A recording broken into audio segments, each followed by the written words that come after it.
They strip him first, not because it's necessary, because it's intentional. Crucifixion was never designed simply to kill someone. Rome had faster ways to do that.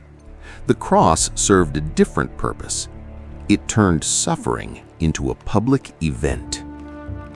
The condemned were placed where crowds would see them, along roads, outside cities, in full view of ordinary life. And that changes how you understand the cross, because the real horror wasn't only pain, it was exposure. Privacy, dignity, control, everything was removed first. The victim was suspended publicly while people watched, reacted, mocked, or simply kept walking. The public wasn't separate from the punishment. The public was part of it. And the physical reality was worse than most people realize. Crucifixion didn't kill quickly.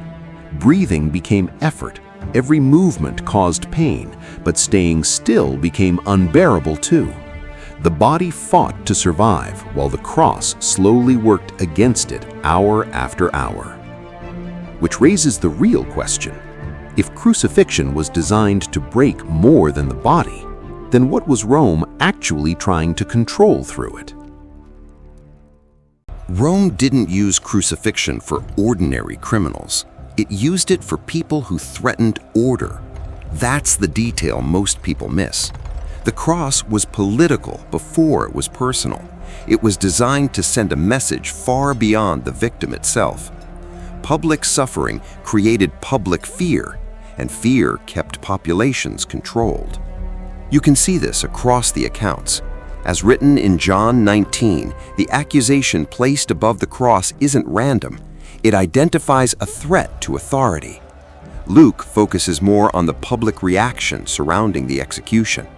Matthew emphasizes the mocking language used against him. Different details, same pressure point: control. Because Rome understood something simple. If people fear what happens after resistance, most resistance never begins. And crucifixion reinforced that fear publicly. The process was slow on purpose. The visibility was intentional. Every passing crowd became part of the warning. But the strange part is this. The more Rome tried to display power through the cross, the more it exposed its own anxiety underneath it. Because powerful systems don't usually respond this aggressively unless they already feel threatened by something deeper. And that changes the entire picture. Because the cross wasn't only punishing a person, it was protecting a system. Which leads to another question. If Rome wanted the cross to stop movements before they spread, why did this execution become the one people never stopped talking about? Crucifixion was engineered around exhaustion. That's what made it terrifying. The body wasn't destroyed immediately. It was forced into a position where survival itself became painful. Hanging weight pulled downward constantly. Breathing became difficult. To inhale fully, the victim had to push upward against pain again and again, hour after hour. And eventually, the body started losing that fight. As written in Mark 15, bystanders remained present long enough to watch the process unfold publicly. John focuses more closely on the physical condition near the end. Luke remembers the reactions surrounding the cross itself. Different perspectives, same reality. This was slow, and slowness was the point. Because rapid death doesn't create fear the way prolonged suffering does. Rome wanted people to watch strength disappear gradually, to see exhaustion replace resistance in real time.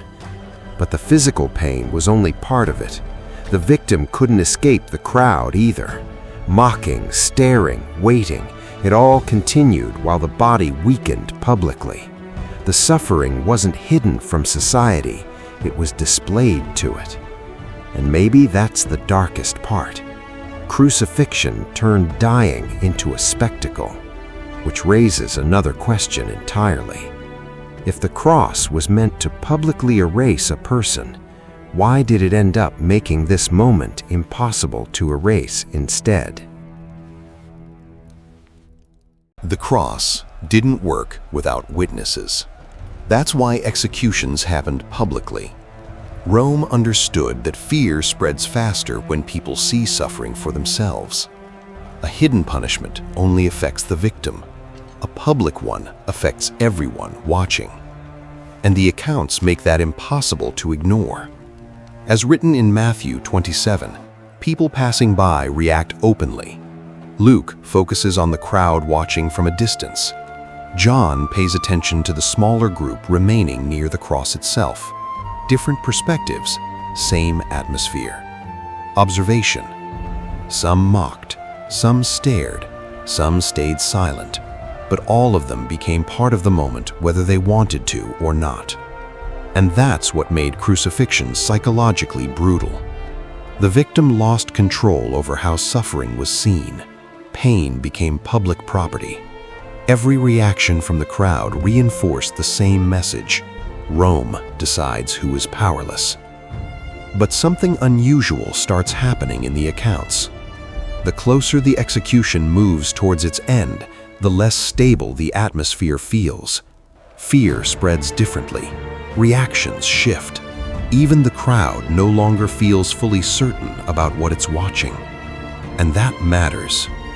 Because systems built on fear depend on people continuing to believe the system is fully in control.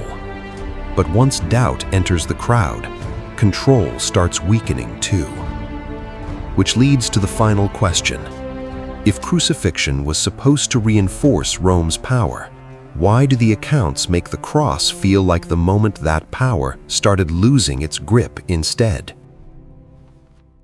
Rome built crucifixion to make fear permanent. Public suffering, slow death, total exposure. Everything about the cross was designed to warn people what happens when a system feels challenged. And for most victims, that warning disappeared with the body. But this time, it didn't. That's what makes the story so unusual. Because the accounts don't remember the cross as the end of a movement. They remember it as the moment everything changed. The very symbol Rome used to display control became the symbol people refused to forget. And maybe that's the deepest irony of all. The system achieved the execution, but lost control of the meaning. Because once people stopped seeing the cross only as fear, Rome's message began weakening. What was meant to erase influence ended up spreading it further. And that changes how you understand the entire event. The real reason crucifixion was worse than most people think isn't just the pain, it's that it was designed to break the human spirit publicly, to make resistance feel hopeless before it even began. But history remembers this cross differently. Not because Rome was weak, but because fear didn't hold the final meaning. If this changed how you see the crucifixion, subscribe, like, and share your thoughts below. Because the deeper you look into these moments, the more you realize how much history was shaped not just by power, but by the fear power tried to create.